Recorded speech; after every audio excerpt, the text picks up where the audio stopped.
नमस्कार दोस्तों, शाम के 7 बज चुके हैं और यूपी तक पर वक्त है मुद्दे की बात का। आज हम उत्तर प्रदेश में प्रवेश करेंगे, लेकिन मध्य प्रदेश से होकर।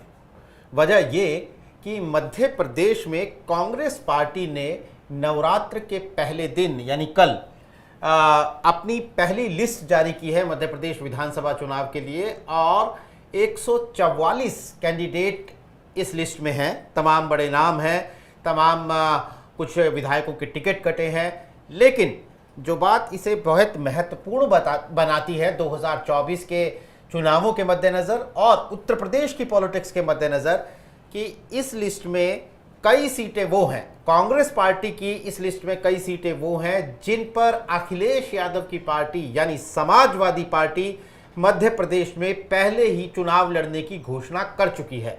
ये सीधे सीधे उस इंडिया गठबंधन के दो साथियों के बीच एक टकराव की स्थिति बनाता हुआ दिखता है, जो 2024 में अपने कई दूसरे साथियों के साथ एक साझा मंच तैयार करके बीजेपी और एनडीए के खिलाफ लड़ने की पूरी मोर्चाबंदी कर रहे हैं। राष्ट्रीय स्तर पर उसकी पूरी रणनीति और स्ट्रेटजी बना रहे हैं। जैसे ही कांग्रेस पार्टी की लिस्ट सामने आई, उसके बाद अखिलेश यादव की पार्टी में सुगबुगाहट शुरू हुई। सुगबुगाहट नहीं बल्कि मैं कहूँगा कि बेचैनी शुरू हुई। कुछ रिपोर्ट्स के मुताबिक लखनऊ में पार्टी के ऑफिस में एक बैठक हुई जिसमें तमाम वरिष्ठ लोगों ने शिरकत की, और उसके बाद अखिलेश यादव ने 9 सीटें घोषित कर दी अपनी पार्टी की। इसमें पुरानी सीटें भी थी, कुल मिलाकर 9 सीटें घोषित कर दी, जिनमें कांग्रेस पार्टी के उम्मीदवार भी लड़ रहे थे। यानी सीधे सीधे एक चुनौती पेश कर दी कि अगर आप मेरी सीटों पर अपने उम्मीदवार घोषित करेंगे, वो मध्य प्रदेश ही क्यों ना हो, तो मैं पीछे हटने वाला नहीं हूं। इसके बाद ये चर्चा शुरू हो गई कि भाई ये मध्य प्रदेश में जहां अखिलेश यादव ने पहले ये कहा था कि हम चाहते हैं कि कांग्रेस पार्टी हमारे साथ समझौता करे और हम इंडिया गठबंधन की पार्टियां मिलकर लड़ें बीजेपी के खिलाफ, विधानसभा चुनाव में एक तरीके से पिच तैयार करें हम उस लोकसभा चुनाव की जहां हम बीजेपी के खिलाफ मिलकर लड़ने वाले हैं, वहां पर यह टकराव की स्थिति बन गई। और उसके बाद ये चर्चा शुरू हो गई कि क्या 2024 के लोकसभा चुनाव में उत्तर प्रदेश में जहां अखिलेश यादव का अपर हैंड है, जहां अखिलेश यादव जो है वो कांग्रेस की बनिस्बत बहुत ज्यादा मजबूत स्थिति में है, तो क्या मध्य प्रदेश के इस टकराव या कहें कि इस तनाव की छाया उस उत्तर प्रदेश की राजनीति पर 2024 में दिखाई देगी? इस बात पर चर्चा शुरू हो गई। तमाम लोगों से बातचीत की जाने लगी। समाजवादी पार्टी के कई नेताओं ने इस पर कांग्रेस पार्टी पर कुछ तरह के आक्षेप लगाए, जिनके बारे में हम आगे बात करेंगे।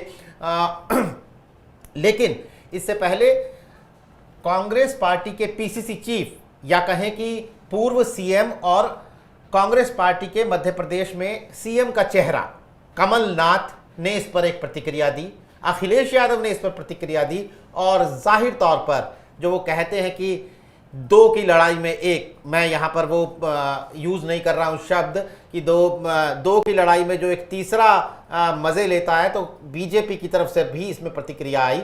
तो सबसे पहले हम आपको सुनाते हैं कमलनाथ, अखिलेश यादव और यूपी के डेप्यूटी सीएम ब्रजेश पाठक की प्रतिक्रियाएं मध्य प्रदेश की इस पॉलिटिक्स पर, सीट बंटवारे पर। जी, मैं अखिलेश यादव जी को धन्यवाद देता हूं कि उनका बिल्कुल उद्देश्य बीजेपी को हराने का है। मैं धन्यवाद देना चाहता हूं। उन्होंने खुद मुझे कहा हम मिलकर हराना चाहते हैं, पर हमें भी अपनी स्थिति, स्थानीय स्थिति देखनी है। इसमें कुछ पेच फंस जाते हैं, क्योंकि जो कैंडिडेट है वो कहता है अगर वो कहे हम आपके कैंडिडेट को भी दे देते हैं, हमारा कैंडिडेट कहता है मैं सपा के सिंबल में नहीं लड़ूंगा, तो क्या करें? किस नेता ने कहा? कांग्रेस ने। किस नेता ने कहा है? सर कांग्रेस के। किस नेता ने कहा कांग्रेस के? एक मिनट जाइए, किस नेता ने कहा? नाम बताओ ना। सर नेताओं ने कहा। अरे नेता को एक नाम बताओगे? नेता किसने कहा? हम बता रहे हैं। कमलनाथ ने कहा। क्या कहा है उन्होंने? कि मतलब हम भी चाहते थे, अखिलेश भी चाहते थे कि भाजपा को हराया जाए, मजबूत जो है हराया जाए, लेकिन आप अगर कमलनाथ जी ने ये कहा है तो कमलनाथ जी पूरी बात कहें।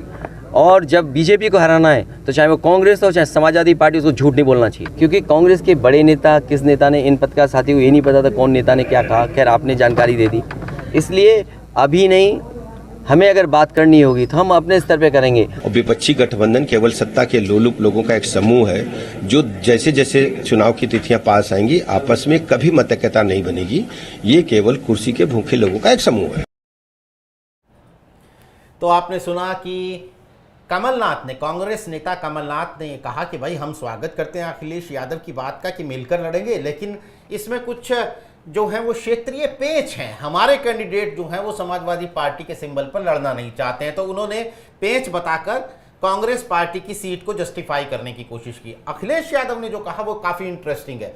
अखिलेश यादव ने कहा कि भाई मैं ऊपर लेवल पे बात करूंगा, यानी कमलनाथ से भी ऊपर लेवल की बात कर रहे हैं तो वो जाहिर तौर पर राहुल गांधी की 10 जनपद की या 24 अकबर रोड की ही बात कर रहे हैं। उन्होंने कहा मैं ऊपर लेवल पर बात करूंगा, ये सीट शेयरिंग को लेकर यहाँ पर क्या बात हो रही है वो क्या देखना। तो उनकी बातचीत का, उनकी इस बाइट का भी कोई मतलब निकलता है। और तीसरा, ब्रजेश पाठक यानी बीजेपी के उत्तर प्रदेश के डेप्यूटी सीएम, उन्होंने कहा जो बीजेपी का स्टैंड रहता है कि भैया ये विचारधारा का नहीं, ये अवसरवादिता का गठबंधन है और 2024 तक आते आते ये आपस में यूं ही लड़ते रहेंगे।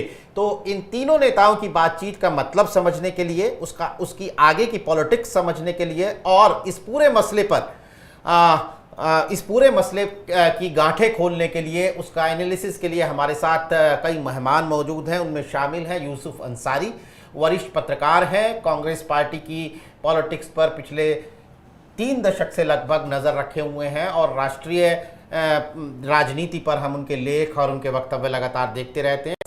समीरात मिश्रा हमारे साथ मौजूद हैं, वरिष्ठ पत्रकार, राष्ट्रीय राजनीति पर और उत्तर प्रदेश की राजनीति पर हम समीर को भी सोशल मीडिया पर और तमाम दूसरे माध्यमों के ज़रिए उनके विचार भी देखते रहते हैं। और हमारे मध्य प्रदेश तक चैनल के वरिष्ठ सहयोगी अमित तिवारी भी हमारे साथ हैं मध्य प्रदेश की पॉलिटिक्स को समझने के लिए। तो सबसे पहले मैं अमित आपके पास ही आना चाहता हूं कि ब्रजेश पाठक ने ये कहा कि भैया ये अवसरवादिता का गठबंधन है और 2024 तक ये आपस में यूं ही लड़ते रहेंगे। तो जो बातचीत मध्य प्रदेश में हुई है, जिस तरह से कांग्रेस पार्टी ने अपनी लिस्ट जारी कर दी, अखिलेश यादव की पार्टी ने 9 सीटों पर लिस्ट जारी कर दी और अखिलेश यादव का ये कहना कि मैं तो ऊपर बात करूंगा, यहाँ बात क्या करनी, लोकल लीडर क्या कह रहे हैं। क्या आपको लगता है कि ये लड़ाई उत्तर प्रदेश की राजनीति तक पहुंचेगी या आपको लगता है कि अभी भी कोई रास्ता बचा हुआ है जैसा अखिलेश यादव कह रहे हैं?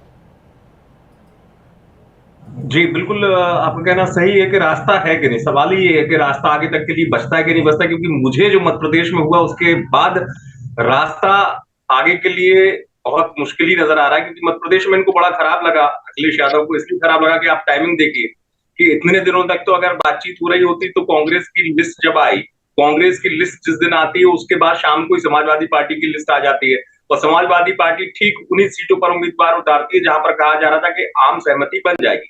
इससे इस बात से इनकार नहीं किया जा सकता कि बात नहीं हुई थी। ये बात बिल्कुल सच है, अंदर की बात मैं बता रहा हूँ कि बात हुई थी और ये कहा था कि हम कोशिश कर सकते हैं कि 1-2 सीटों पर बात बन जाए। तो कमलनाथ भी इस बात के पक्षधर थे, पहली चीज।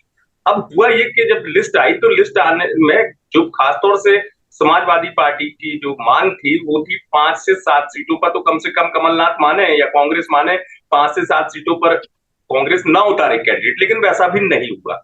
इनमें तीसरी चीज और सबसे खतरनाक हो गई, जिससे बात बढ़ गई और ज्यादा तकरार बढ़ गई, वो थी बिजावर सीट।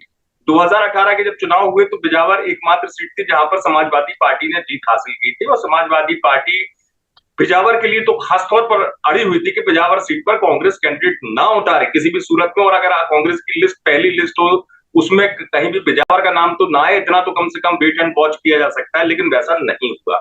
जैसे ये स्थिति है और कांग्रेस ने भी ये किया कि बिजावर के अलावा जो समाजवादी पार्टी की चाहत वाली सीटें थी उनमें भांडेर थी, राजनगर है छतरपुर जिले की जैसे बिजावर है, उसके अलावा चितरंगी सीट है। तो ये प्रमुख सीटें ऐसे 4-5 सीटें थी जहां पर समाजवादी पार्टी चाह रही थी कि नहीं मिल जाए, और वो नहीं हुआ। पहली चीज, और नहीं हुआ तो ताबड़तोड़ तरीके से, जैसे हम कहते हैं, शाम को जवाब आ गया, पलटवार आ गया कि उन्होंने भी ठीक उसी जगह कैंडिडेट उतार दिए।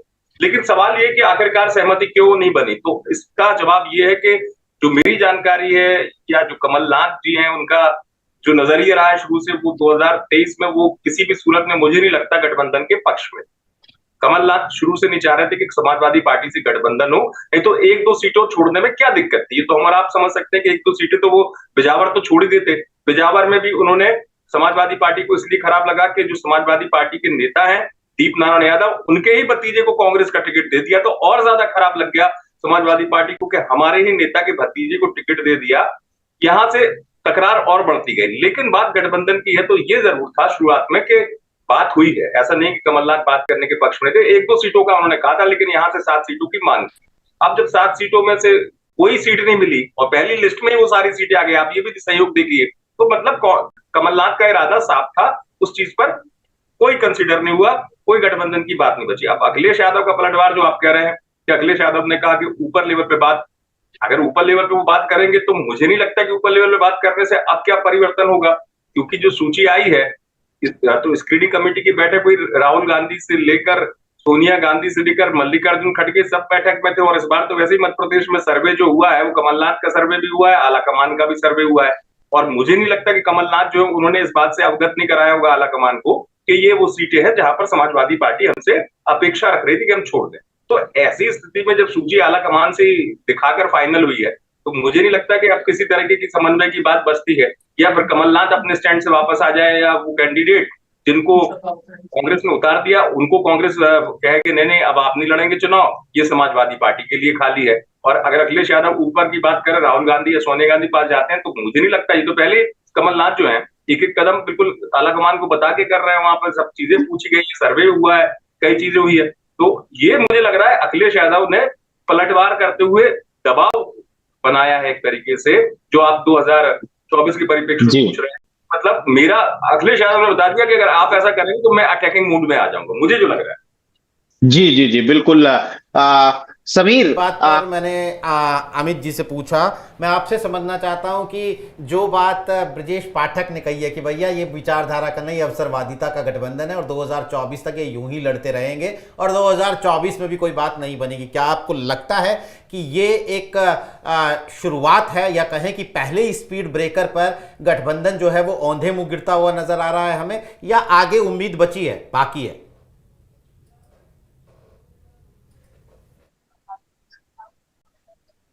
समीर आप म्यूट पर हैं। पहली बात तो ये कि गठबंधन और अवसरवादिता, ये दोनों शब्द जो है ये बिल्कुल सही कह रहे हैं ब्रजेश पाठक। गठबंधन होता ही इसीलिए है कि एक दूसरे को अवसर दिया जाए और एक दूसरे के अवसर का फायदा उठाया जाए। तो कोई भी गठबंधन होता है वो बिना उसके होता ही नहीं है, और चूंकि गठबंधन करने के पीछे वजह ही यही होती है कि उससे दोनों को फायदा होगा।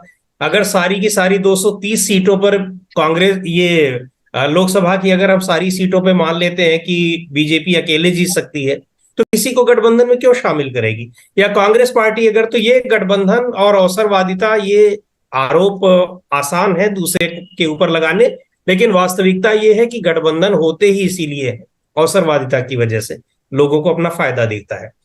दूसरी बात ये कि ये उसके बाद नहीं होगा या इसका कोई फर्क पड़ेगा, मुझे लगता है कि अभी जैसे अमित जी बता रहे थे कि पावर पॉलिटिक्स है और सब ये कोशिश की जा रही है प्रेशर डालने की, और हो सकता है, मैं ये नहीं कह रहा हूं कि ऐसा हो ही जाएगा, लेकिन कुछ एक सीटें जहां पर जो बीजेपी पिछली बार समाजवादी पार्टी के कैंडिडेट जीते थे, बिजावर वाली सीट है, 1-2 और सीटें हैं जहां पर समाजवादी पार्टी के कैंडिडेट सेकेंड पोल किए हुए थे, और जाहिर सी बात है कि कांग्रेस वहां पर कमजोर है, जीत हुई थी भारतीय जनता पार्टी की।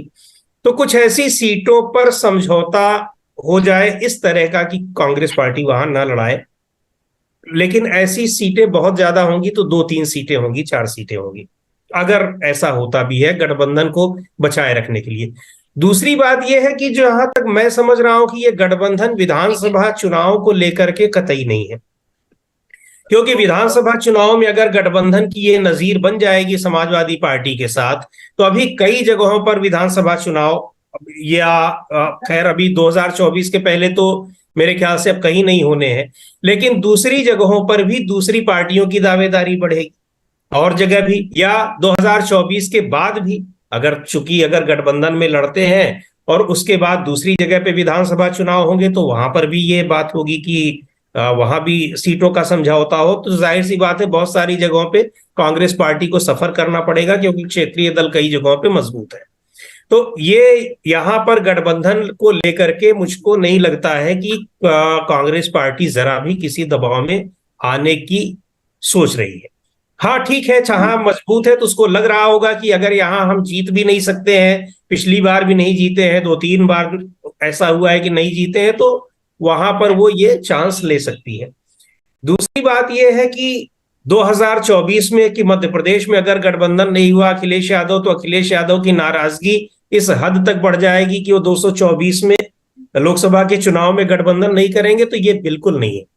लोकसभा के चुनाव में गठबंधन करना, खासतौर से उत्तर प्रदेश में, जितनी ज्यादा मजबूरी कांग्रेस पार्टी की है उससे कहीं ज्यादा मजबूरी समाजवादी पार्टी की है। लोकसभा के चुनाव में कांग्रेस पार्टी को जीतने के लिए बहुत सारे स्टेट्स हैं। समाजवादी पार्टी के लिए शायद केवल एकमात्र स्टेट उत्तर प्रदेश होगा। और जगहों पे प्रभाव भले है, लेकिन इस तरह से नहीं है कि वहां पे लोकसभा की सीटें वो जीत पाए। तो इतना लेकर के बहुत रिजिड स्टैंड समाजवादी पार्टी भी नहीं लेगी, तो कोई न कोई रास्ता निकालने की कोशिश जरूर होगी। जहां तक मैं समझ रहा हूं कि विधानसभा चुनाव में इस गठबंधन को कोई बहुत फर्क नहीं पड़ने वाला है, और लोकसभा चुनाव में ये गठबंधन, कम से कम जो समाजवादी पार्टी गठबंधन में शामिल है, तो वो बनी रहेगी। इसकी वजह से वो हटने वाली नहीं। बिल्कुल। हमारे एक दर्शक है वीरू दास, वो ये कह बहुजन समाज पार्टी इंडिया गठबंधन में शामिल नहीं हुई क्योंकि उसको पता है कि विधानसभा चुनाव में ऐसे ही हालात बनने वाले हैं। वीरूदास जी, हम बात आपकी इस वक्तव्य पर, आपकी इस टिप्पणी पर आगे भी बात करेंगे। वैसे इंडिया गठबंधन के एक बहुत ही सीनियर साथी और भारतीय राजनीति के एक सीनियर नेता, जो कि शरद पवार जी ने ये कहा था कि भाई विधानसभा गठबंधन में छोटी मोटी दिक्कतें आ सकती हैं विधानसभाओं के गठबंधनों में, लेकिन लोकसभा चुनाव में ऐसा नहीं होगा। तो ये क्या उस बातचीत से कांग्रेस और समाजवादी पार्टी ने कोई क्यों लिया और मध्य प्रदेश में इस तरह की बात सामने आई? यूसुफ भाई, मैं आपसे समझना चाहता हूं, कांग्रेस पार्टी तो बहुत बात करती थी बड़ा दिल दिखाने की, हम बड़ा दिल दिखाएंगे, और शुरुआत में ये लगा भी था। तो ये कांग्रेस आला कमान की तरफ से आया कि भाई हम समाजवादी पार्टी को भाव नहीं देंगे मध्य प्रदेश में, या फिर आपको लगता है कि ये कमलनाथ के लेवल पर हुआ है? क्योंकि उनके बारे में कहा जाता है कि सुनते बुनते नहीं है वो किसी का, दिल्ली का भी नहीं सुनते बुनते हैं, और इस लिस्ट में भी ऐसा हुआ। भाई वो एक गाना है ना, कस्में वादे प्यार वफा, सब वादे हैं, वादों का क्या। तो राजनीति में ये तमाम चीजें इसी तरह की हो जाती है। और जहां तक आपने कमलनाथ की बात कही कि साहब वो सुनते नहीं है, तो सुनते तो गहलोत भी नहीं है। कांग्रेस पार्टी में जो मठाधीशी लोगों की चल रही है, उसका कोई तोड़ अभी आला कमान के पास भी नहीं है। मध्य प्रदेश में तो अमित भाई बैठे, इनको ज्यादा अंदाजा होगा कि भाई फ्री हैंड दिया हुआ है कमलनाथ को पूरी तरह से, और उनके बिना पार्टी में कुछ नहीं हो रहा है। वो तमाम तरह की चीजें हैं, टिकटों के बंटवारे में और उम्मीदवार चयन करने में, वो सब चीज कमलनाथ ही सर्वे सर्वा है, उसके हिसाब से बात चल रही है।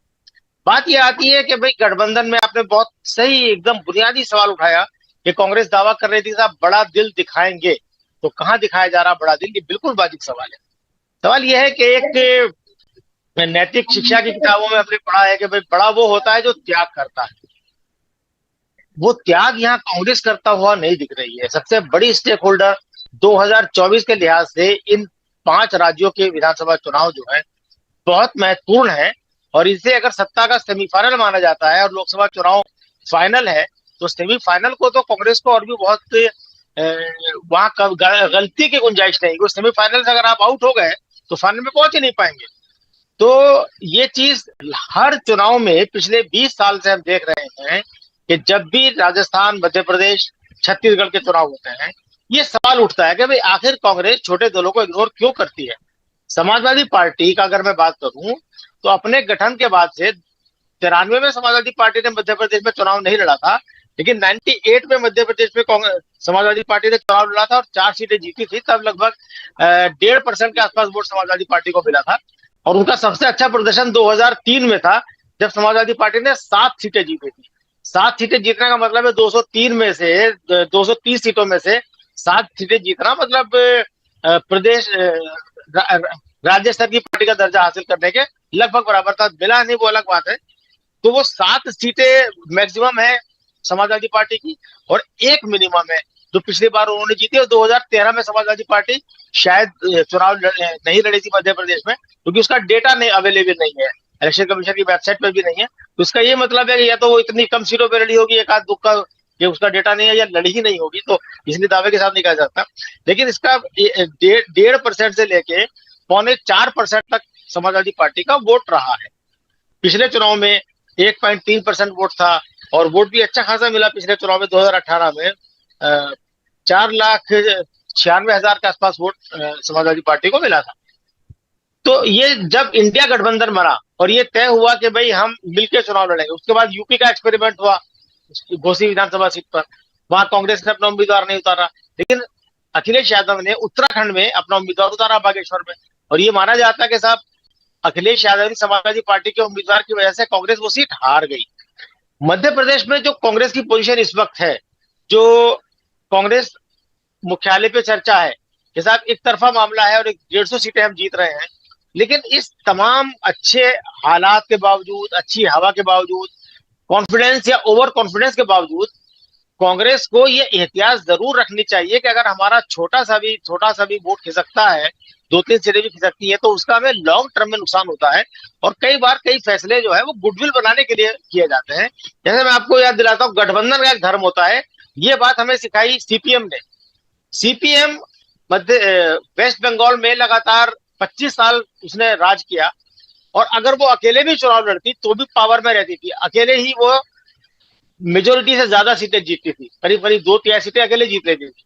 लेकिन उसके बावजूद उसने अपने से छोटी पार्टियां सीपीआई, आरएसपी और फॉरवर्ड ब्लॉक को कभी दूर नहीं जाने दिया। इसी चीज को अटल बिहारी वाजपेयी ने समझा 96 के बाद, जब 13 दिन की सत्ता से के बाद उन्हें इस्तीफा देना पड़ा, तो 98 में वो गठबंधन के साथ सामने आए। उनका कॉन्सेप्ट ये था कि भाई एक राष्ट्रीय पार्टी देश में रहे और बाकी छोटी पार्टियां उसके साथ हो जाए, तीसरा मोर्चा की कोई जगह नहीं होनी चाहिए। तो एक बड़ी पार्टी, राष्ट्रीय पार्टी जिसके व्यापक देशव्यापी जिसकी प्रेजेंस हो, उसके साथ क्षेत्रीय पार्टी मिल जाए तो मजबूत गठबंधन बनेगा। और वो गठबंधन आगे बना। उनके जो सहयोगी थे वो परमानेंट थे, बाद में छूटे अलग बात। शिवसेना परमानेंट सहयोगी थी, शिरोमणि अकाली दल परमानेंट सहयोगी थे, समता पार्टी परमानेंट सहयोगी थी, बाद में वो जनता दल यूनाइटेड बना। उसके बाद वो कई आगे के एक बार ये एक बार वो है। लेकिन कांग्रेस अभी गठबंधन के इस महत्व को समझ नहीं पा रही है। पिछले 20 साल से कांग्रेस में इस बात की चर्चा है कि भाई मध्य प्रदेश, छत्तीसगढ़ और राजस्थान, ये 3 जो राज्य हैं, यहाँ पर एक परमानेंट, अगर बीजेपी जितनी मजबूत हो गई है, बीजेपी और कांग्रेस के वोट में बहुत थोड़ा सा फर्क है।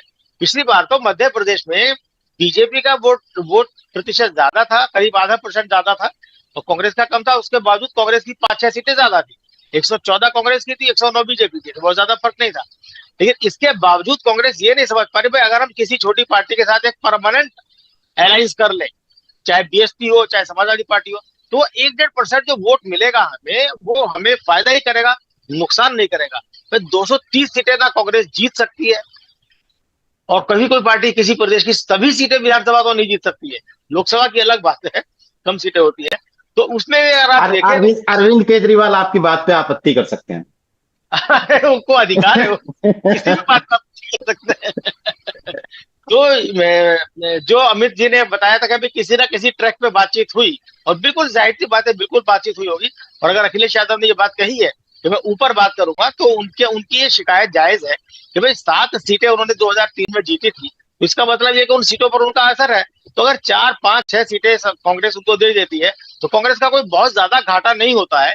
और अखिलेश यादव अगर 2-4 सीटें जीत जाते हैं तो ऐसा तो नहीं कि साहब वो प्रधानमंत्री पद के दावेदार हो जाएंगे या मुख्यमंत्री की दावेदारी ठोक देंगे मध्य प्रदेश में। तो ये जो एक छोटी सी बात है, गठबंधन को मजबूत करने के लिए जिसको बड़ा इंटरेस्ट है, भाई सबसे बड़ा इंटरेस्ट कांग्रेस का है, तो सबसे बड़ा त्याग भी कांग्रेस को करना चाहिए। आखिर बीजेपी कर ही रही है त्याग। उत्तर प्रदेश में अगर बीजेपी अपने किसी भी सहयोगी दल को साथ ना रखे तब भी वो जीतने की पोजीशन में है, लेकिन उसके बावजूद उसने छोटी छोटी पार्टियों को रखा हुआ है। अपना दल उसके साथ है, और निषाद पार्टी उनके साथ है, और वो राजभर की पार्टी पहले नहीं थी, अब है उनके साथ। तो छोटी छोटी पार्टियां जिनका 1 सीट 2 सीट पर भी है। तो इस चीज को कांग्रेस अभी जरा समझने में मुझे लगता है देर कर रहे हैं, और कहीं ऐसा ना हो कि देर करते करते चीजें हाथ से निकल जाए। जी, जो बात आप देर करने की कह रहे हैं, कुमार जी हमारे साथ जुड़े, चीफ और संपादक कुमार जी, सवाल आपसे ये है, आपने बात की समाजवादी पार्टी के लोगों से इस पूरी घटनाक्रम के बाद, सपा के अंदर क्या है इसको चलने को, इस चीज को लेके क्या वो चाह रहे हैं कि उनको सीट मिले?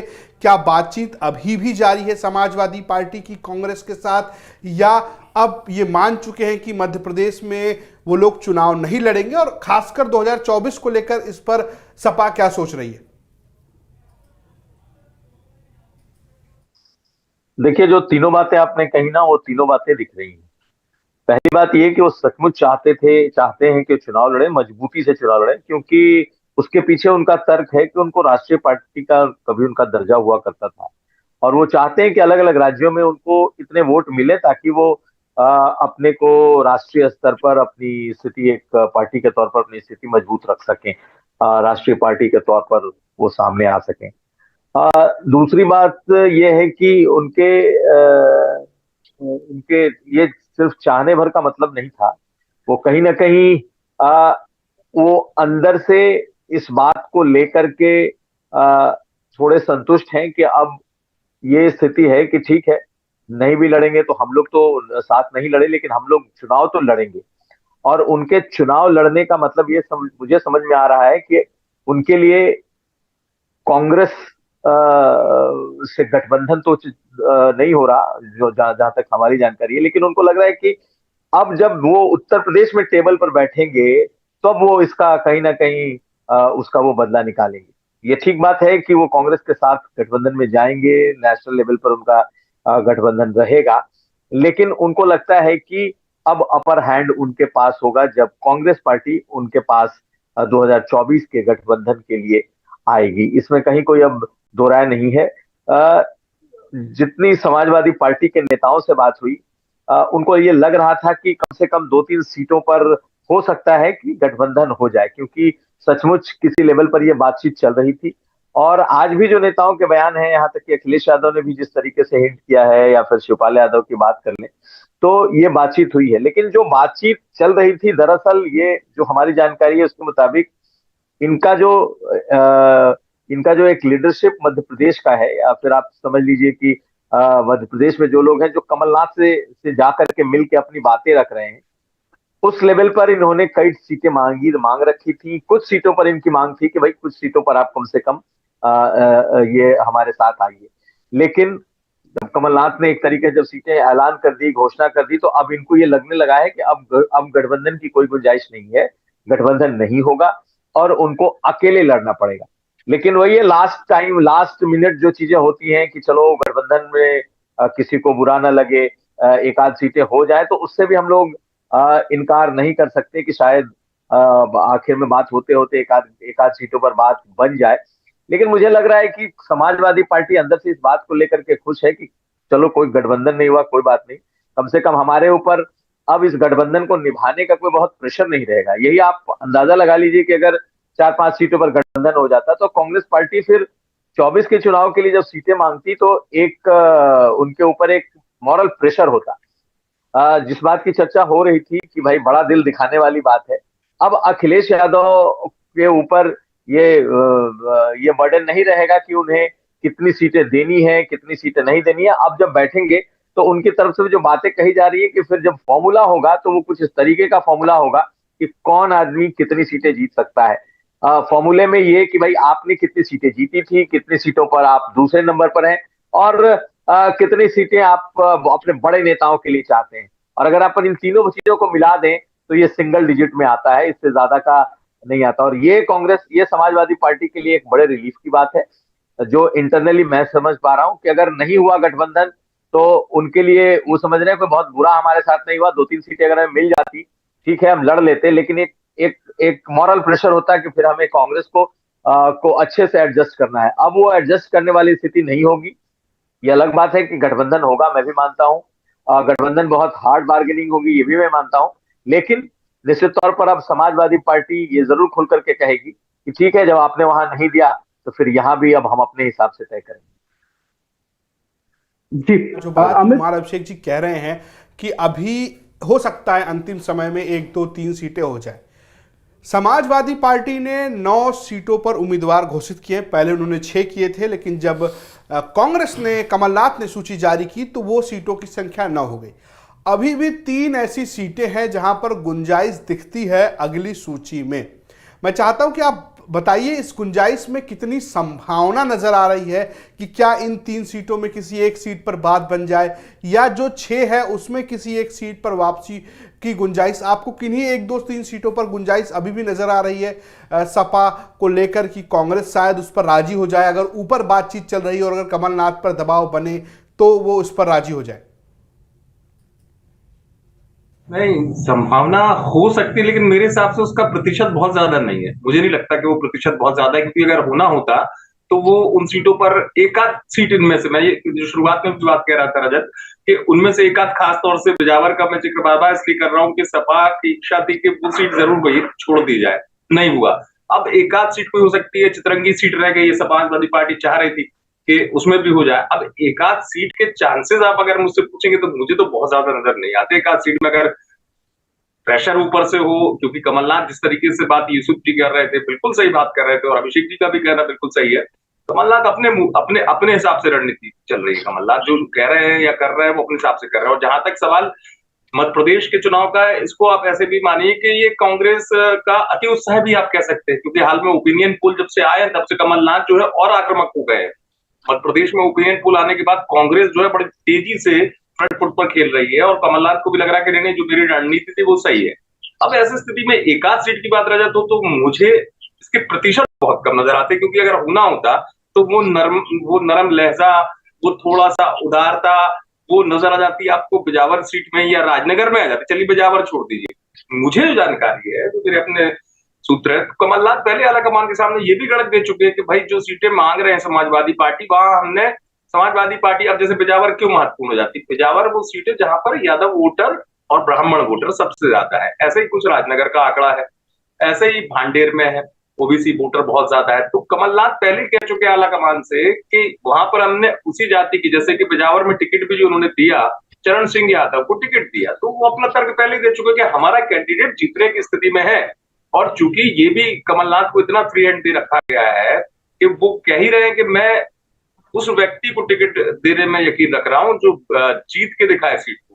तो अब ऐसी स्थिति में बहुत ऊपर से कोई ऐसा दबाव हो कि कमलनाथ से कहा जाए नहीं नहीं आपको करना ही पड़ेगा, तो भी एक सीट या दो सीट हो जाए। लेकिन मुझे नजर नहीं आ रहा जितने समीकरण अब तक के, क्योंकि और समाजवादी पार्टी का दबाव भी जाहिर तौर पर उन्हीं सीटों पर था जो डिक्लेयर हो चुकी हैं। आप सोचिए ना रजत, नहीं तो फिर वो उन्हीं सीटों पर क्यों उतारते गुस्से में। और अभिषेक जी की बात बिल्कुल सही है, मध्य प्रदेश के जरिए वो दबाव बना के 2024 के लिए अपने आप को ऊंचाई पर रखना चाहते हैं कि भाई जाहिर सी बात है कि आपने मध्य प्रदेश में हमारी बिल्कुल नहीं सुनी, अब आप बताएं। वो स्थिति हो सकती है, लेकिन चूंकि मध्य प्रदेश में जो कांग्रेस की दूसरी लिस्ट भी आनी है, उसमें भी लगभग नाम तय ही है, सब तय है। अब जिससे कह दिया, और मध्य प्रदेश में इस साल बड़ा दिलचस्प बात यह भी है कि लिस्ट तो अभी आई कांग्रेस की, लेकिन जो 144 नाम घोषित किए गए, इनमें से 100 से ज्यादा तो ऐसे लोग हैं जो 3-4 महीने से पहले तैयारी कर रहे हैं। कोई बड़ा फेरबदल नहीं था मध्य प्रदेश की लिस्ट में से। आप अंदाजा लगाइए ना कि कमलनाथ कब का रोड मैप बना के आला कमान से उसको स्वीकृति ले चुके हैं। तो एक या दो सीट जो आपका सवाल था रजत, मैं उस पर वापस आते हुए इतना कह रहा हूं, उसका प्रतिशत मेरे लिहाज से बहुत। जी बिल्कुल। समीर, जो बात काफी लॉजिकल बात है कि अगर ये गठबंधन हो जाता तो भाई तो ये मध्य प्रदेश के हिसाब से कांग्रेस पार्टी के लिए जिसे कहते हैं कि कम देना ज़्यादा लेना वाली स्थिति बन जाती, तो फिर तो उत्तर प्रदेश में वो अखिलेश यादव के ऊपर एक नैतिक दबाव डालते, और होता वो एक नैतिक दबाव, और कांग्रेस पार्टी के लिए उन्हें सीट छोड़नी पड़ती।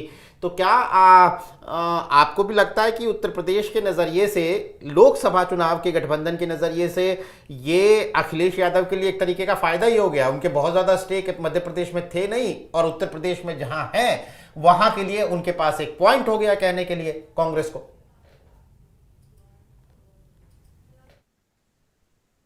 सही है, लॉजिकल बात तो है ही। जो स्थिति मध्य प्रदेश में समाजवादी पार्टी की है, वही स्थिति उत्तर प्रदेश में कांग्रेस पार्टी की है।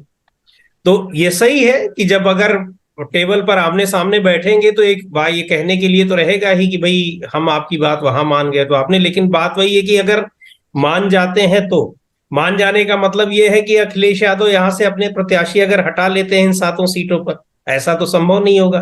तो आपने तो 9 सीटों पे, 7 सीटों पे जी, या अभी वो कह रहे हैं कि हम और कुछ सीटों पे खड़ा करेंगे। तो अगर आपने प्रत्याशी खड़े ही कर दिए तो फिर गठबंधन तो खत्म ही हो गया ना मध्य प्रदेश में। तो फिर उस चीज को तो कही नहीं सकते हैं कि हमने तो वहां आपकी बात रख ली।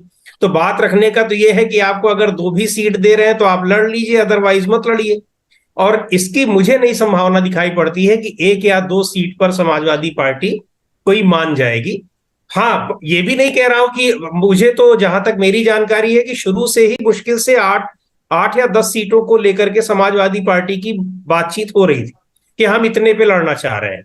अब 8-10 पे अगर वो टारगेट लेकर के चल रहे हैं तो उनको भी पता होगा कि 5 से ज्यादा सीटें नहीं मिलेंगी। और जो सर्वे की बातें अमित जी अभी कर रहे हैं, तो सर्वे की जानकारी सभी को है, अखिलेश यादव को भी है। उनको भी ये पता है कि ऐसे में अगर आप बहुत सारी जगहों पे प्रत्याशी उतार भी देते हैं और किसी पार्टी को लोग वोट देने का मन बना चुके हैं, तो बहुत ज्यादा उसमें फिर वोट कटने उठने का फर्क नहीं पड़ता है। कुछ संख्या जरूर कम ज्यादा हो जाएगी, लेकिन फिर वो ओवरऑल जीत और हार में फर्क नहीं पड़ता है। तो इस स्थिति में अगर उनको भी ये रहा होगा कि 4-5 सीटों से ज्यादा कांग्रेस पार्टी नहीं देने वाली है मध्य प्रदेश में, तो ये अगर इस तरह की बातचीत होती है, यानी गठबंधन बना रह जाता है कि सीटों पर समझौता हो जाए कि एक ही कैंडिडेट खड़ा हो रहा है, या तो समाजवादी पार्टी का या कांग्रेस का, तब तो ये मान सकते हैं कि ये निश्चित तौर पर एक मॉरल प्रेशर होगा वो उत्तर प्रदेश में, जब बात बनने लगेगी तो वहां पे अखिलेश यादव कांग्रेस के ऊपर बना पाएंगे। लेकिन अगर खड़े कर दिए प्रत्याशी और वहां कांग्रेस का भी लड़ रहा है, तब फिर ये जो नैतिक दबाव होगा ये फिर महत्वहीन हो जाएगा। बिल्कुल। और कुछ रिपोर्ट्स तो ये भी कह रही हैं कि 30-35 सीटों पर, क्योंकि अभी वक्त है, तो 30-35 सीटों पर कैंडिडेट उतार सकती है। कई जगह पर ये रिपोर्ट्स भी छपी हैं। मैं बिजावर सीट, कुछ हमारे दर्शक उत्तर प्रदेश के जानना चाहते हैं कि बार बार बिजावर सीट का नाम जो अमित ले रहे हैं वो क्यों ऐसा है। तो हम ये बता दें कि दरअसल बिजावर सीट वो है जहां अखिलेश यादव की पार्टी का उम्मीदवार 67,000 वोट से जीता था पिछला चुनाव।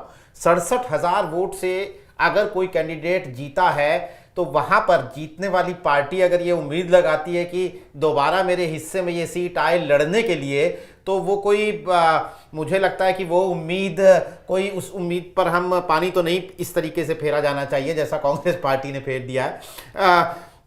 यूसुफ भाई, कांग्रेस पार्टी जैसा कि बहुत सारे सर्वे बता रहे हैं कि जी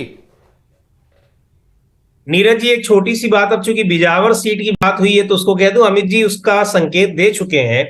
एक्चुअली ये तो है ही है कि समाजवादी पार्टी पिछली बार जीत चुकी है। कांग्रेस ने वहां खड़ा जिसको किया है वो बुंदेलखंड का समाजवादी पार्टी का सबसे बड़े नेता का रिश्तेदार है, भतीजा है या भाई है, भतीजा है शायद। और दूसरे ये है कि उन्हीं दीप नारायण यादव कई बार समाजवादी पार्टी के विधायक रहे झांसी से। उनकी पत्नी वो टीकमगढ़ वाली कौन सी सीट है वहां से वो विधायक रह चुकी हैं 2008 में। उनको फिर से दिया गया है टिकट मीरा दीपक यादव का।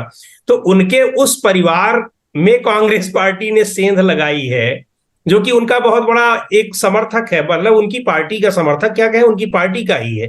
तो इस बात की समाजवादी पार्टी की नाराजगी जो है वो स्वाभाविक है। बिल्कुल बिल्कुल। ये नाराज सेंध लगा लिया आपने, बंटवारा तो ठीक से नहीं किया। यूसुफ भाई, आप चूंकि 3-5 राज्यों के विधानसभा चुनाव में जो सर्वे आ रहे हैं वो कम से कम जो 3 हिंदी भाषी प्रदेश हैं, छत्तीसगढ़, राजस्थान और मध्य प्रदेश, वहाँ कांग्रेस पार्टी की स्थिति को मजबूत बता रहे हैं कमोबेश। तो मान लीजिए, तो दूसरे इंडिया गठबंधन के जो बाकी साथी हैं, मसलन ममता बनर्जी, जहाँ पर सीधे सीधे कांग्रेस पार्टी और टीएमसी के इंटरेस्ट क्लैश करते हैं, मसलन पंजाब, मसलन दिल्ली, जहाँ आम आदमी पार्टी और कांग्रेस पार्टी के इंटरेस्ट क्लैश करते हैं, तो वहाँ पर उन पार्टियों के बीच में तो इस तरह का अंदेशा पैदा होगा ही ना उनके जहन में कि भाई अगर ये 3 राज्यों के चुनाव भी कांग्रेस पार्टी जीत गई तब तो फिर ये और ज़्यादा रवैया इनका जो है वो सख्त हो जाएगा। अभी तो जीतने से पहले ही इंडिया गठबंधन के साथियों पर ये रवैया है। क्या आपको लगता है कि इस तरह का एक तनाव इंडिया गठबंधन में पैदा होगा इस बात से? नहीं, तनाव तो इसे नहीं कहेंगे, लेकिन कांग्रेस का प्रेशर तो बढ़ेगा।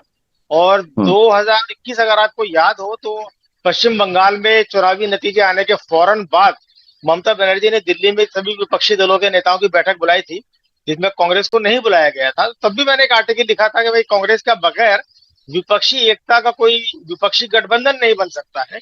ये बात शरद पवार ने बार बार कही थी। इसी बीच केसीआर ने भी कोशिश की थी कि भाई हम विपक्षी दलों को लामबंद करेंगे। बाद में उन्होंने अपनी पार्टी का नाम बदल के भारत राष्ट्र समिति भी रखा, तेलंगाना राष्ट्र समिति से।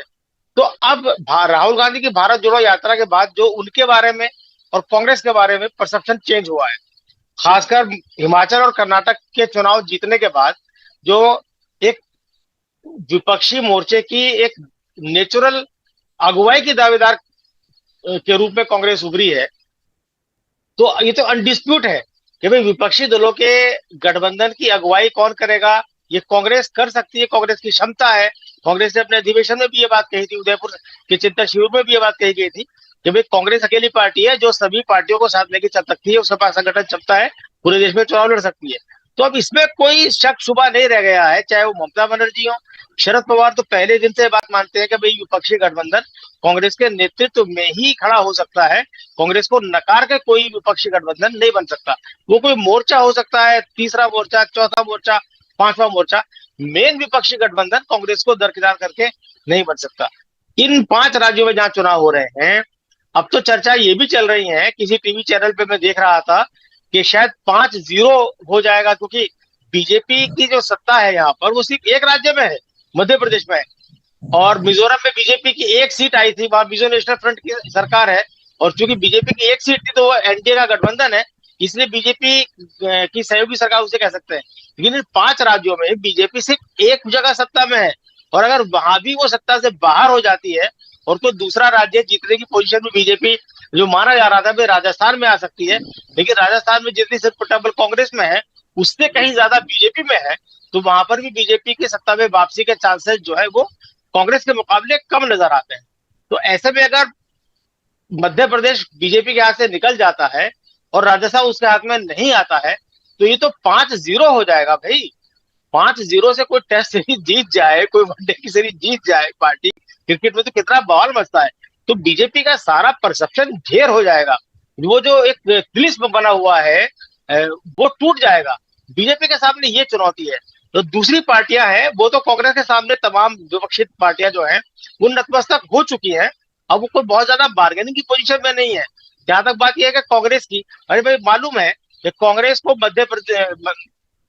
उत्तर प्रदेश में अखिलेश यादव बहुत ज्यादा सीटें नहीं देंगे, वो नहीं भी देंगे तो आज उत्तर प्रदेश की पोजीशन ये नजर आती है कि साहब अगर कांग्रेस अकेले चुनाव लड़ेगी, उसका कोई गठबंधन नहीं होगा, तो भी 5 से 10 सीटों पर वो बहुत मजबूत पोजीशन में चुनाव लड़ेगी, और ये 5 से 10 सीटें वो जीत भी सकती है। मैं नहीं कह रहा कि जीत जाएगी, जीत भी सकती है। जहां आप टक्कर देते हैं, मजबूत पोजीशन में होते हैं, तो वहीं जीतने की संभावनाएं होती है।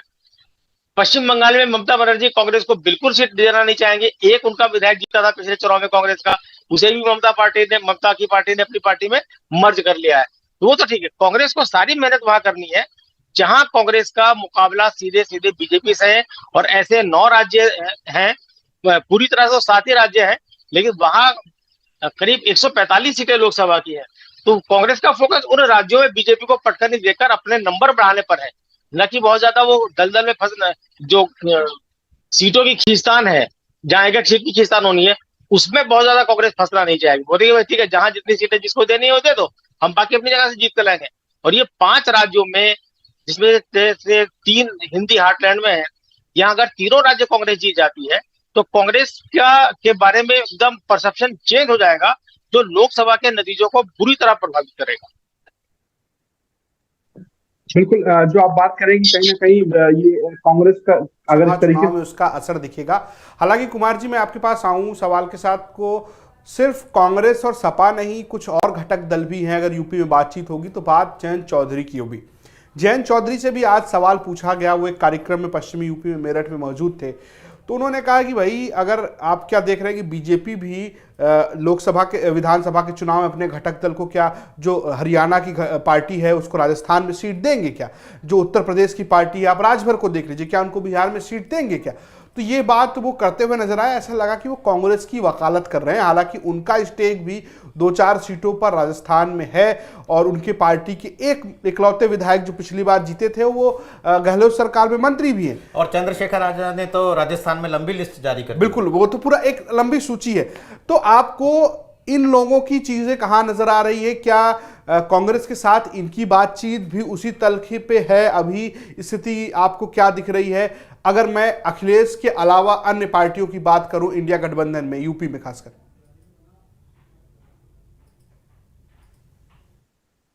देखिए, मुझे लगा है कि अखिलेश यादव कांग्रेस को बहुत ज्यादा गठबंधन पे तवज्जो देने के मूड में नहीं है। तवज्जो का मतलब मेरा यह है कि वो नहीं चाहते हैं कि कांग्रेस पार्टी ये तय करे कि उत्तर प्रदेश की सीटों का बंटवारा कैसे हो, किसको कितनी सीटें मिले, इसमें कांग्रेस का रोल हो। वो चाहते हैं कि इसमें उनका रोल हो कि ये 80 सीटें बटे तो ड्राइविंग सीट पर वो बैठे। लेकिन कांग्रेस को इग्नोर करना बहुत आसान नहीं है, ये बात वो भी जानते हैं। जो दूसरी पार्टियां हैं वो जरूर चाहती हैं कि कांग्रेस पार्टी उस सीट पर बैठे और वो तय करे कि कितनी सीटें किसको दी जाएं। खास करके आरएलडी के तो जो प्रदेश अध्यक्ष है उन्होंने बातचीत में कह भी दिया था कि कांग्रेस पार्टी ही इस गठबंधन का स्वरूप तय करेगी। तो अभी बहुत अर्ली है, मुझे लग रहा है कि ये जब 5 राज्यों के चुनाव खत्म हो जाएंगे उसके बाद इस पर नए सिरे से लोग जब बैठेंगे। लेकिन कांग्रेस पार्टी समाजवादी पार्टी बहुत सहज नहीं है कांग्रेस पार्टी के रुतबे के बढ़ने से। ये ठीक बात है कि वो बीजेपी को हराना चाहती है, लेकिन वो कांग्रेस पार्टी ये नहीं चाहती कि सपा ये नहीं चाहती कि कांग्रेस पार्टी इस स्थिति में आ जाए कि वो टर्म डिक्टेट करे। और खास करके 2024 को लेकर के अखिलेश यादव मेरे हिसाब से तो बड़ा क्रिस्टल क्लियर दिखाई देते हैं कि 24 को लेकर के उत्तर प्रदेश में वो तय करेंगे, वो ड्राइविंग सीट पर बैठेंगे। यानी दूसरी तरफ जब जयंत चौधरी की बात आती है, आप जयंत चौधरी को देख लें। जयंत चौधरी और अखिलेश की पिछली मुलाकात कब हुई है हम लोगों को याद भी नहीं आ रहा। पिछली मुलाकात का मतलब औपचारिक अनौपचारिक तौर पर भी इन दोनों की मुलाकात कब हुई है याद नहीं आ रहा। गठबंधन की बात, गठबंधन का स्वरूप जरूर दिखाई देता है, लेकिन समाजवादी पार्टी को लेकर के सबों के अपने अपने रिजर्वेशन है। आप देख लीजिए, बसपा अभी भी अलग है, बसपा के साथ बातचीत का भी कोई सिरा भी नहीं दिखाई दे रहा कि क्या बसपा इस गठबंधन में आएगी या नहीं आएगी। कांग्रेस पार्टी से लेकर के कांग्रेस पार्टी के साथ ऊपर बातें बहुत हो रही हैं, लेकिन अगर ग्राउंड स्तर पर बात की जाए तो कांग्रेस पार्टी खुद को बहुत मजबूत करने में जुटी है। अजय राय को देख लीजिए, वो लगातार उन्होंने अखिलेश और कांग्रेस पार्टी के एक तरीके से खिलाफ ही उन्होंने बात किया, उन्होंने अपनी बात रखी। जयंत की चर्चा हम लोगों ने कर ली। तो जो ये इंडिया का गठबंधन उत्तर प्रदेश में दिखाई देता है, ये बहुत बिखरा बिखरा सा है। अब इसको समेटेगा कौन, किसकी छतरी के तले सब आएंगे, इंडिया गठबंधन में क्या अखिलेश यादव की इतनी चलेगी। मुझे लगता है कि 3 मीटिंग्स हुई है, 3 मीटिंग्स में आप अखिलेश यादव को कितना एक्टिव देखे हैं बताइए ना। पटना में वो एक्टिव दिखाई गए जरूर, मीटिंग में उन्होंने हिस्सा लिया, 1 लाइन की बात 1 मिनट की बात उन्होंने कही, लेकिन अखिलेश यादव बहुत प्रोएक्टिव उसमें नहीं दिखाई दिए हैं। ऐसी स्थिति में उनका पूरा फोकस उत्तर प्रदेश है, लेकिन इंडिया गठबंधन के लोग उनसे बहुत सहज हैं, मुझे ऐसा नहीं दिखाई देता। ये 5 राज्यों के चुनाव के बाद ये लोग बैठेंगे, उसके बाद क्योंकि अखिलेश यादव को मालूम है कि प्रेशर उनके ऊपर ही आना है, सभी दल उनके ऊपर प्रेशर बनाएंगे, सिर्फ कांग्रेस पार्टी नहीं, कांग्रेस पार्टी के लिए दूसरे लोग बैटिंग करेंगे, दूसरे राज्यों के जो बड़े नेता है। अखिलेश यादव इस बात के लिए जाने जाते हैं कि उन्होंने हमेशा जब भी गठबंधन किया है तो ज्यादा दिया है। आप याद करिए कि 2017 में कांग्रेस पार्टी को 100 से ज्यादा सीटें दी थी उन्होंने। आप मायावती के साथ जो गठबंधन हुआ था, 38 सीटों पर खुद थे, 40 सीट मायावती लड़ी थी। तो उन्होंने देखा जाए तो ऐसा नहीं कि अखिलेश यादव ने गठबंधन में खुद के लिए बहुत ज्यादा सीटें रख ली हो, उन्होंने गठबंधन को निभाने की कोशिश की। लेकिन इस बार ये भी बात है कि इस बार इंडिया गठबंधन का दबाव उनके ऊपर बहुत होगा, बहुत सारे नेताओं का होगा, इसलिए वो अभी से बिल्कुल ये स्थिति में नहीं खुद को रखना चाहते हैं कि वो दबाव में है। जो वो दूसरे नेता और दल कहेंगे वो उसको मान लेंगे, वो अपनी एक फर्म पोजीशन लेकर के बढ़ रहे हैं। और मुझे लगता है कि क्या इसका अंत क्या होता है, कितने सीटों पर लड़ते हैं, ये तो बाद की बात है, लेकिन वो उस ड्राइविंग सीट की जो मैं बात कर रहा हूं उस पर बैठ करके ये तय करना जरूर चाहेंगे कि उनको मैक्सिमम सीटें मिले, ज्यादा से ज्यादा वो सीटें लड़े। सभी दलों की इच्छा होती है, लेकिन इस बार उनकी इच्छा है कि उनकी वजह से दूसरों की वजह से उनका बहुत नुकसान ना हो। बिल्कुल। 5 राज्यों के ये जो चुनाव हैं, इनके नतीजे आने के बाद स्थिति और क्लियर होगी। और वैसे भी 5 राज्यों के विधानसभा चुनाव और वैसा लोकसभा चुनाव जो शायद पिछले कुछ सालों में नहीं हुआ है हमारे देश में, जिस तरह के गठबंधन बने हैं, जिस तरह की राजनीति में ध्रुव पैदा हुए हैं। तो ऐसी सूरत में आने वाले जो 7-8 महीने हैं ना दोस्तों, इसमें हमें ये जो कहते हैं कि राजनीतिक भूकंप जो हैं वो छोटे छोटे देखने को मिलते रहेंगे। लेकिन वो जो हम कहते हैं अंग्रेजी में कि politics is the art of possible, तो ये इंडिया गठबंधन के ऊपर ज़रूर एक दबाव है कि ये जो आर्ट ऑफ पॉसिबल होता है, संभावनाओं की ये जो कला है, इसे वो करके दिखाएं, क्योंकि उनके ऊपर इस बात का दबाव ज़रूर है कि इंडिया गठबंधन के जो साथी हैं, जो पार्टियां हैं, उनमें विरोधाभास हैं और ये विरोधाभास वो कैसे दूर करेंगे। दोस्तों, YouTube पर जो दर्शक लाइव देख रहे हैं हमारे इस शो को, उनसे हमने एक सीधा सीधा सवाल पूछा था, सपाट सवाल, कि मध्य प्रदेश का बदला क्या यूपी में अखिलेश कांग्रेस से लेंगे। तो हमारा कार्यक्रम देखने वाले 72% दर्शकों का कहना है कि हाँ, अखिलेश यादव यूपी में अपना हिसाब चुकता करेंगे। 29% दर्शकों को लगता है कि नहीं, ऐसा कुछ नहीं होने वाला, यूपी में लोकसभा का गठबंधन होगा और वो अलग होगा। कार्यक्रम में शिरकत करने के लिए यूसुफ अंसारी, समीरांज कुमार अभिषेक और अमित तिवारी भी हमारे साथ थे। आप सभी ने बहुत अच्छे तरीके से, बहुत ही जिसे कहते हैं कि गहराई के साथ इन राजनीतिक समीकरणों को हमारे दर्शकों को समझाया। आप सभी का बहुत बहुत शुक्रिया। तमाम दर्शकों का आभार। आज के लिए नमस्कार।